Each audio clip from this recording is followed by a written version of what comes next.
Shalom para sahabat yang terkasih. Puji Shalom. Tuhan. Puji Shalom. Tuhan. Kalau kita semuanya boleh seperti apa adanya hari ini. Amin. Semua adalah kebaikan Tuhan, karena kemurahan Tuhan. Kita tetap sehat, kita luar biasa sekali. Semua adalah pemeliharaan Tuhan di dalam hidup kita. Sahabat yang terkasih, pada saat kita pertama kali dibaptis dan kita mengikut Yesus, apa yang ada di dalam pikiran kita? Karena saya ada menerima beberapa pendapat seperti ini. Katanya pertama kali dibaptis, kemudian kita mengikut Yesus. Ada yang mengatakan bahwa kita pasti diselamatkan. Dan kita kalau sudah dibaptis, sudah diselamatkan, kita juga tidak akan mengalami kesusahan. Tidak ada persoalan lagi, tidak ada badai lagi. Pokoknya hidupnya enak, enjoy. Itu pendapat yang satu.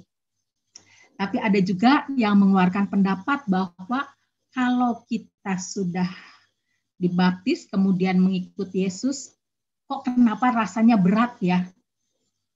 Kayaknya persoalan demi persoalan nggak pernah habis-habisnya. Sepertinya datang bertubi-tubi. Itu yang seringkali saya kalau bicara bagaimana kalau setelah mengikuti Yesus, ada yang berpendapat, enjoy lah, enak lah, selamat lah kita, pokoknya nggak ada persoalan lagi, hidupnya pokoknya aman-aman aja. Tapi ada yang bilang setelah mengikuti Yesus, yang terjadi adalah persoalan itu bertubi-tubi. Memang kalau kita sudah dibaptis, otomatis kita sudah memperoleh keselamatan secara gratis. Tapi keselamatan itu harus kita perjuangkan. Kita tidak bisa hidup semau-mau kita, tapi kita harus hidup benar. Kita harus hidup kudus. Kita Jadi memang itu keselamatan sudah kita peroleh, tapi kita tidak bisa semau-maunya. Kita harus mampu hidup kudus. Kita minta Roh Kudus yang memampukan kita dan kita bisa menjalani hidup kita dengan kudus. Terus ada yang mengatakan katanya kalau sudah mengikut Yesus itu kan kita tidak punya persoalan lagi. Saya katakan kalau kita mengiring Yesus bukan berarti kita bebas dari masalah. Kita lihat di dalam persoalan-persoalan hidup ini bahwa Tuhan memang tidak pernah menjanjikan bahwa hidup kita setelah dibaptis dan mengikuti Yesus itu aman-aman saja. Tidak. Tuhan tidak pernah menjanjikan hal yang seperti itu. Tetapi di dalam Matius 11 ayat 28 dikatakan, marilah kepadaku semua yang letih, lesu, dan berbeban berat. Aku akan memberikan kelegaan bagimu. Tuhan hanya berjanji pada saat kita mengalami badai, pada saat kita mengalami tekanan hidup, Tuhan bilang, datanglah kepadaku. Aku akan memberikan kelegaan. Dan kita tidak perlu khawatir, tidak perlu takut. Karena janji Tuhan juga bahwa Tuhan tidak akan pernah meninggalkan dan membiarkan kita. Apalagi sampai kita jatuh tergeletak. Itu tidak akan pernah terjadi dalam hidup kita saat kita mengikuti Yesus. Tapi yang kalau kita sudah mengikuti Yesus, ada kekuatan. Ekstra kekuatan yang Tuhan berikan. Kita lihat di dalam Matius 16 ayat 24.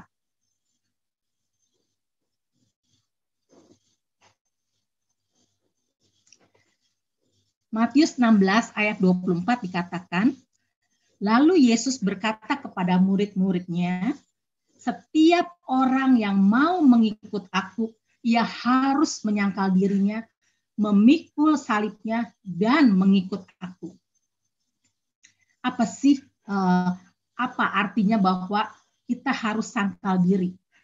Apa itu artinya kita sangkal diri? Kita lihat di dalam Galatia 2 ayat 20. Galatia 2 ayat 20 dikatakan, namun aku hidup, tetapi bukan lagi aku sendiri yang hidup, melainkan Kristus yang hidup di dalam aku. Dan hidupku yang kuhidupi sekarang di dalam daging adalah hidup oleh iman dalam Anak Allah yang telah mengasihi aku dan menyerahkan dirinya untuk aku. Jadi inilah kalau kita mengikut Yesus, ada yang kita harus pikul salib dan sangkal diri. Jadi kalau kita sudah mengikuti Yesus, inilah yang kita lakukan, bahwa hidup kita bukannya kita lagi, tetapi Kristus yang hidup di dalam kita. Jadi kalau Kristus yang ada di dalam hidup kita, maka apa di dalam kehidupan kita, apa yang kita lakukan? Kita tidak mudah tersinggung lagi. Karena apa? Bukan diri kita lagi yang hidup, tetapi Kristus yang hidup di dalam diri kita. Maka kita tidak perlu tersinggung lagi. Kalau ada orang yang pesta, yang lain teman-teman diundang, tapi kita tidak diundang. Mungkin karena kelupaan, atau juga ada masalah yang lain lah, tidak diundang. Kita jangan tersinggung lagi. Sudah aja nggak apa-apa gitu loh, kalau kita tidak diundang ya nggak apa-apa. Jadi itu sudah kita lupakan. Terus kemudian kalau kita sudah bekerja dengan baik, dengan berusaha maksimal, tapi kita tidak dipuji, kita tidak dihormati, kita tidak disanjung-sanjung, ya sudah, jangan tersinggung lagi.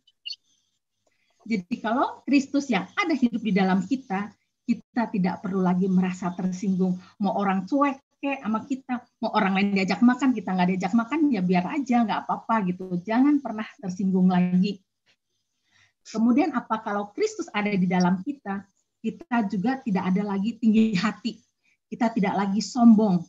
Misalnya di dalam satu perusahaan, kita menduduki jabatan yang wah, yang hebat, yang orang rasanya segan sama kita, kita dihormati. Kemudian kalau Tuhan percayakan kepada kita rumah yang besar, mobil yang mewah-mewah banyak, kemudian juga kita dipercaya Tuhan mempunyai uang yang luar biasa, berlimpah, seperti nada serinya. Tapi kita juga jangan sombong, jangan tinggi hati, karena semua itu adalah titipan Tuhan. Itu titipan Tuhan. Jadi apa yang kita mau sombongkan, semuanya itu adalah titipan Tuhan. Kemudian kalau Kristus yang ada di dalam hidup kita, maka kita juga, mulut kita udah tidak bisa berbohong lagi. Jangan pernah berbohong lagi. Saya pernah dengar ya, di Bible Learning-nya Father Joseph mengatakan bahwa kalau berbohong itu bisa menular. Berbohong itu bisa menular. Maka kita hati-hati, janganlah mulut kita berbohong. Karena kita ingat, kalau itu bisa ditularkan, kan kita punya sahabat, kita punya orang tua, kita punya anak-anak. Jangan sampai tertular dengan kebohongan itu. Karena kalau kita berbohong, pertama, orang nggak ngelihat, orang nggak tahu kita berbohong. Itu akan ada kebohongan demi kebohongan berikutnya. Orang yang suka bohong tuh harus punya daya ingat yang bagus. Karena kalau enggak nanti, tadi saya ngomongnya apa ya? Nah, ketahuan nanti bohongnya. Jadi kita mesti punya daya ingat yang baik sekali. Manusia itu memang ya, kalau kita berbohong di depan manusia, itu mudah, nggak ketahuan. Tapi kita lihat di dalam 1 Samuel 16 ayat 7. 1 Samuel 16 ayat 7.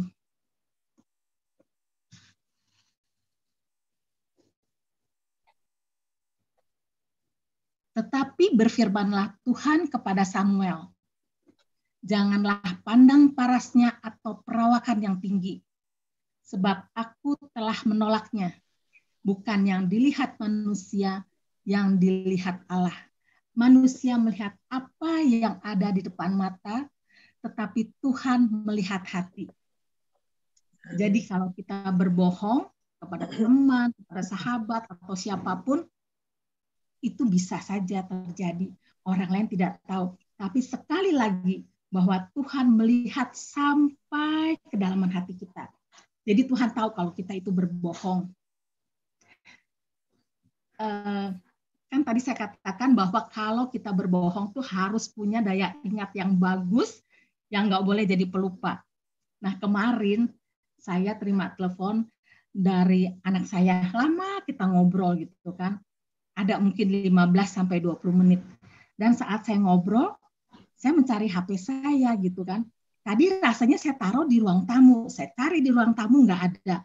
Kemudian saya cari di ruang makan nggak ada juga. Oh mungkin di kamar, saya cari juga di kamar. Juga nggak ada, saya bingung kemana ya HP saya. Tadi barusan saya pakai gitu kan. Waktu saya mau bilang ke anak saya, tolong dong miss call HP mama di mana ya. Kamu miss call. Pada saat saya mau baru berbicara, saya baru ingat, ini HP-nya lagi dipakai. HP-nya lagi dipakai, lagi nempel di telinga. Tapi saya nggak sadar bahwa ini HP lagi dipakai. Saya cari ke sana, cari ke sini. Nah itulah kalau kita mau berbohong, kita hati-hati. Jangan pernah berbohong, Tuhan tahu kita berbohong. Dan kalau kita sudah kebiasaan bohong, itu akan terus berlanjut. Jadi kita buang segala kebohongan kita. Kalau kita sudah mengikut Kristus, tidak ada lagi bohong, tidak ada lagi tinggi hati, dan tidak ada lagi hal-hal yang mendukakan, yang mengecewakan hati Tuhan. Pikul salib, kita lihat di dalam Roma 8 ayat 17.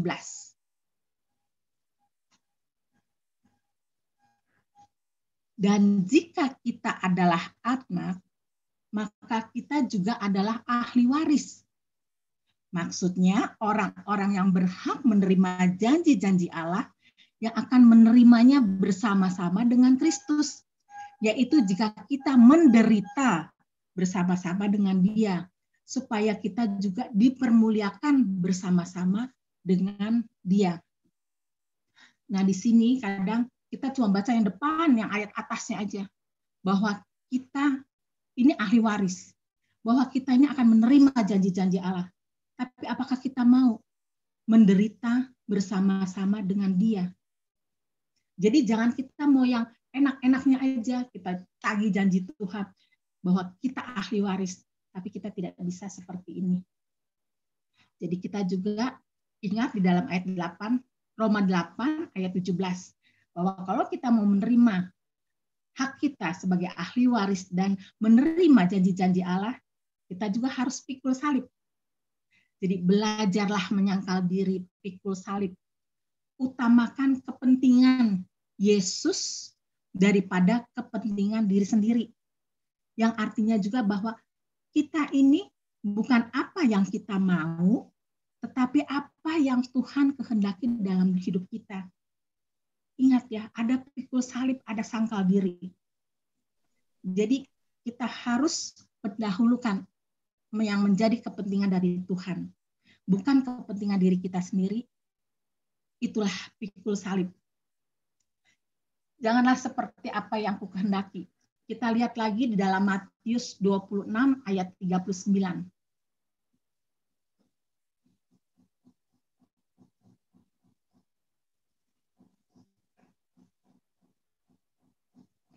Matius 26 ayat 39.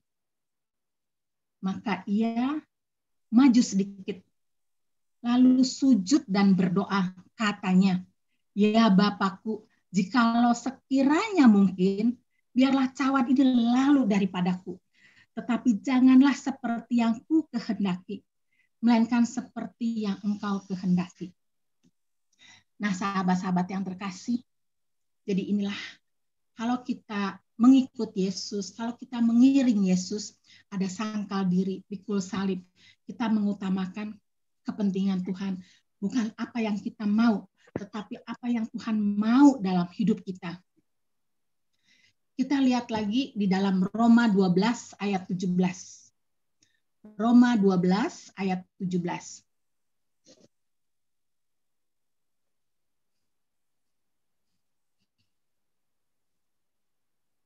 Janganlah membalas kejahatan dengan kejahatan. Lakukanlah apa yang baik bagi semua orang. Nah, kalau kita sudah mengikut Yesus, kita sudah sangkal diri, pikul salib, kita tidak lagi membalas kejahatan dengan kejahatan. Dulu kalau kita belum Kristus yang ada di dalam diri kita, pasti kalau ada orang yang jahat sama kita, kita balas.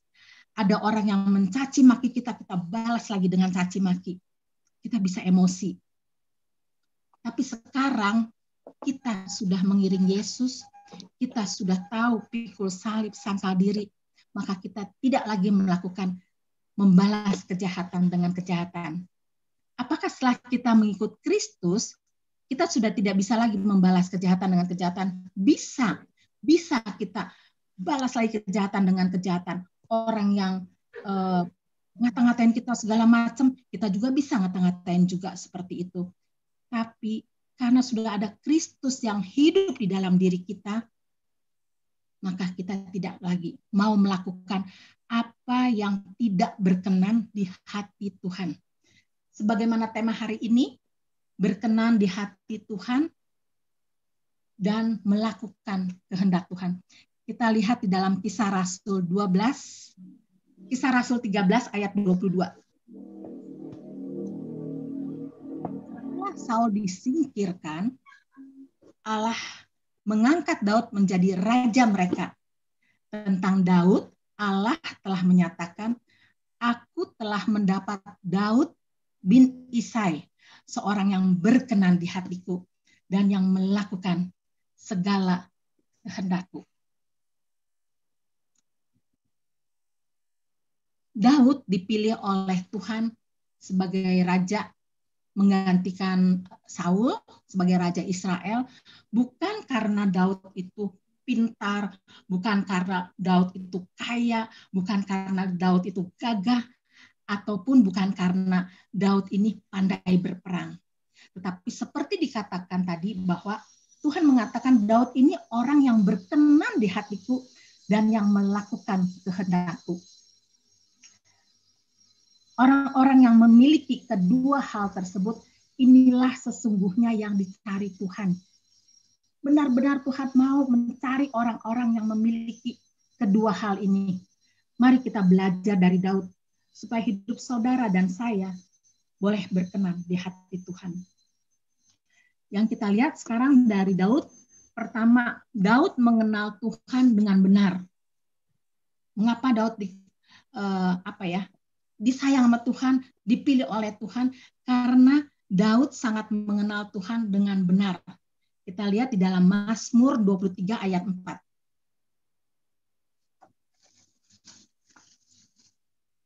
Sekalipun aku berjalan dalam lembah kekelaman, aku tidak takut bahaya, sebab Engkau besertaku, gadamu dan tongkatmu itulah yang menghibur aku. Kita belajar dari Daud ya, sekalipun Daud berada di dalam lembah kekelaman, dia tidak takut bahaya, karena dia mengenal Tuhan itu dengan benar. Kita perlu sekali mengenal Tuhan dengan benar. Karena apa? Karena kalau kita tidak mengenal Tuhan dengan benar, maka kalau ada masalah sedikit saja, kita akan menjadi putus asa. Kita akan memberontak kepada Tuhan. Tapi kalau kita mengenal Tuhan dengan benar, ini sungguh luar biasa, sangat menguatkan. Di dalam keadaan dan situasi apapun, kita tetap tenang, kita tetap mengatakan bahwa Tuhan Yesus baik. Biarlah kita menjadi akrab dengan Tuhan.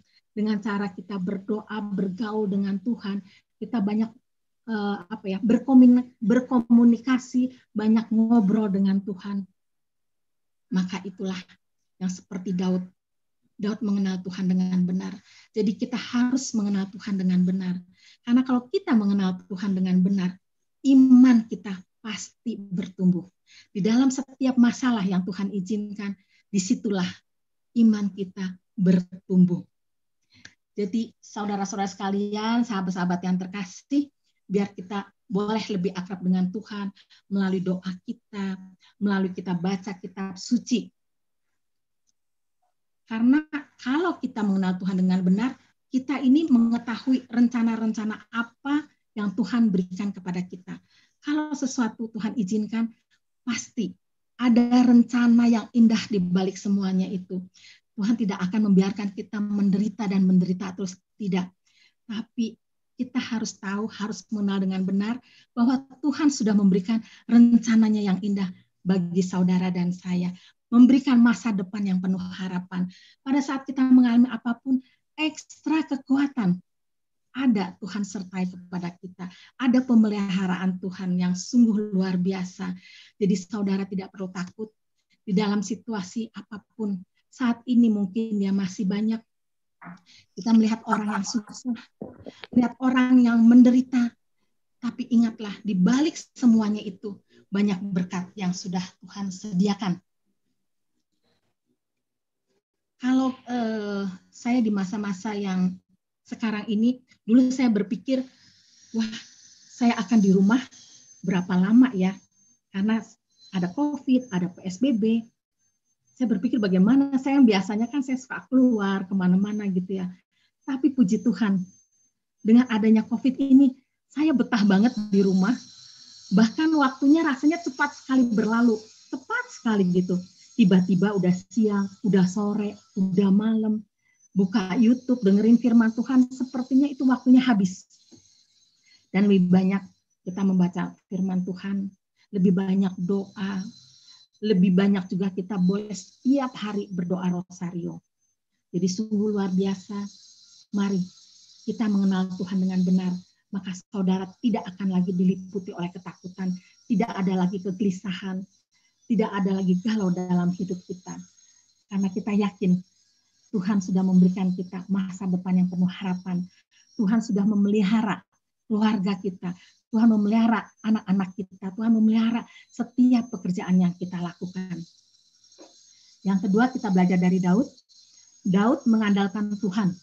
Kita lihat di dalam Matius 20 ayat 7. Sekarang aku tahu bahwa Tuhan memberikan kemenangan kepada orang yang diurapinya dan menjawabnya dari sorganya yang kudus dengan kemenangan yang gilang gemilang oleh tangan kanannya. Kita lihat di sini ya, orang itu memperoleh kemenangan karena orang tersebut diurapi oleh Tuhan. Daud tidak takut karena Daud mengandalkan Tuhan. Orang sering gagal bukan karena bodoh, tetapi karena terlalu mengandalkan kekuatannya sendiri. Orang yang berhasil bukan karena ia pintar, tetapi karena ia mengandalkan Tuhan. Jadi dalam segala hal, biarlah kita mengandalkan Tuhan. Kita serahkan semuanya kepada Tuhan. Andalkan Tuhan dalam segala perkara. Saya punya keponakan ya. Keponakan saya itu lagi lagi sukses-suksesnya. Dia diberkati, pekerjaannya enak, punya istri yang cantik, punya 3 anak. Tapi pada saat dia mau bekerja ke daerah Cakung, yang biasanya dia naik mobil, dia keluarkan motor. Ini sebelum COVID ya, sebelum COVID. Kemudian istrinya bilang, jangan naik motor. Tapi keponakan saya bilang, kalau naik mobil itu macet sekali, biarin saya naik motor aja. Kemudian dia pergi, ternyata di dalam perjalanan di daerah sana itu kan banyak truk-truk, banyak mobil-mobil tronton kayak gitu. Dia akhirnya masuk ke dalam truk. Dia mengalami kecelakaan. Kemudian dibawa di rumah sakit daerah sana, tapi kan tidak memenuhi standar. Akhirnya dipindahkan ke Karoles. Nah, pada saat dipindahkan ke Karoles, saya lihat dia baik-baik saja, nggak ada darah yang keluar. Kemudian hari kedua, hari ketiga semakin membaik. Tiba-tiba drop. Pada hari keempat dia drop karena katanya ada tulang rusuk di tulangnya ini yang menekan paru-parunya sehingga keluar darah yang tidak berhenti. Terus keluar darah. Akhirnya saya panggil pastor untuk sakramen perminyakan. Istrinya mendampingi, dan pada hari itu ponakan saya sudah tidak sadar. Kemudian hari itu juga adalah hari perkawinan yang ke-13. Dia perdengarkan suara lagu-lagu rohani. Istrinya memberikan lagu-lagu rohani di telinganya, tapi ternyata dia tidak tertolong lagi. Tuhan panggil dia. Nah, istrinya mengatakan kepada saya, kenapa Tuhan seperti ini? Kenapa pada saat saya hidup lagi bahagia, saya senang, semuanya tercukupi, kok Tuhan panggil? suami saya. Bagaimana dengan anak saya yang 3? Dan dia sepertinya marah kepada Tuhan. Dia bilang percuma ikut Tuhan. Dia bilang seperti ini.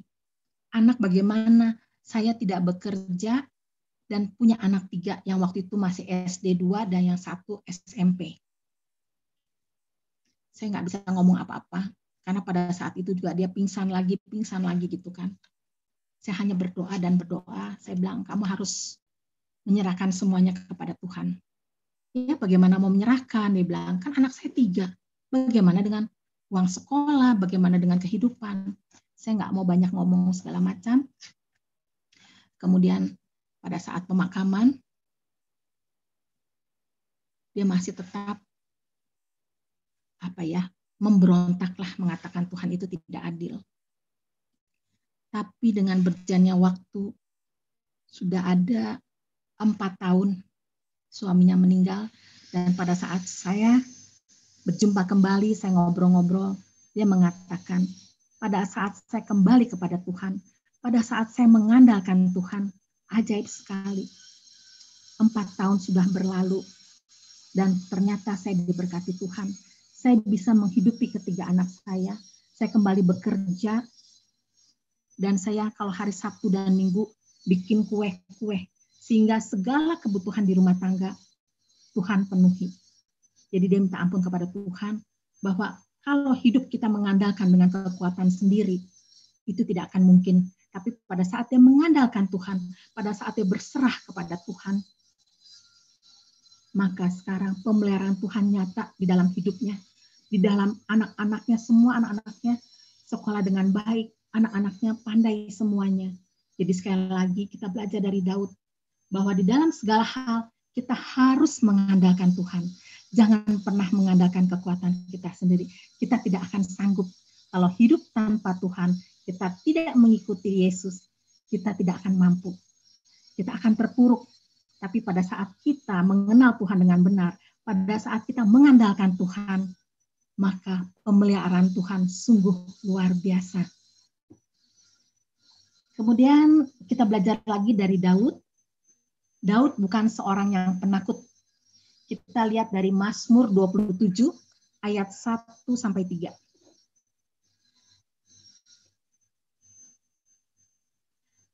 Tuhan adalah terangku dan keselamatanku. Kepada siapakah aku harus takut? Tuhan adalah benteng hidupku. Terhadap siapakah aku harus gemetar? Ayat 2. Ketika penjahat-penjahat menyerang aku untuk memakan dagingku, yaitu semua lawanku dan musuhku, mereka sendirilah yang tergelincir dan jatuh. Ayat 3.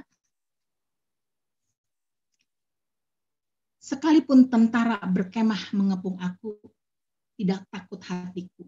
Sekalipun timbul peperangan melawan aku, dalam hal itu pun aku tetap percaya. Nah, sahabat-sahabat yang terkasih, kita lihat di sini, Daud tidak pernah takut. Apapun yang dilakukan orang lain terhadap dirinya, dia tidak pernah takut.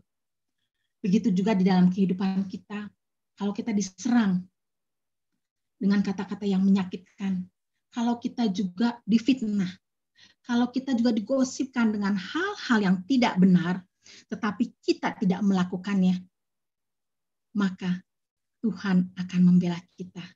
Kebenaran akan dinyatakan. Jangan pernah marah, jangan pernah membalas kalau orang berbuat seperti itu kepada kita. Asalkan kita hidup dalam kebenaran firman Tuhan. Sebagaimana dikatakan di dalam Keluaran 14 ayat 14, Tuhan akan berperang untuk kamu dan kamu akan diam saja. Biarkan Tuhan yang berperang. Kalau orang menuduh kita segala macam, kalau orang menggosipkan kita, kita jangan membalasnya. Percayalah, kebenaran akan dinyatakan di dalam kehidupan saudara dan saya. Tetap kita harus menjadi seorang yang pemberani. Mengatakan iya kalau iya, mengatakan tidak, ya tidak. Jangan seharusnya tidak, tapi mengatakan iya gitu. Kita tidak usah takut. Ingat, kebenaran akan dinyatakan. Tuhan akan membela kalau kita hidupnya benar. Nah, kita belajar dari Daud hal-hal yang seperti mengenal Tuhan dengan benar, mengandalkan Tuhan, juga tidak menjadi seorang penakut. Maka jadilah orang yang berkenan di hati Tuhan dan setia melakukan kehendak-Nya. Kita bisa, kita mampu, dan kita semua akan dijadikan seperti itu. Sehingga Tuhan mengatakan bahwa saudara dan saya hidupnya berkenan di hati Tuhan dan setia melakukan kehendak-Nya. Kita harus berusaha hidup kudus, perjuangkan keselamatan yang Tuhan sudah berikan sampai memperoleh mahkota kehidupan. Kemudian kita juga mengutamakan kepentingan Yesus daripada kepentingan diri kita sendiri. Bukan apa yang kita mau, tetapi apa yang Tuhan mau dalam kehidupan saudara dan saya. Bergaul intim dengan Tuhan, bergaul intim dengan Tuhan sehingga mengenal Tuhan dengan benar, kita tidak takut. Menghadapi masa-masa ini, kita tidak takut. Karena kita mengenal siapa Allah kita yang sungguh luar biasa. Andalkan Tuhan, tidak menjadi seorang penakut. Mari kita belajar, dan dengan pertolongan Tuhan, maka Tuhan akan berkenan dalam kehidupan saudara dan saya. Dua hal itulah yang Tuhan pilih. Tuhan memberkati kita semua.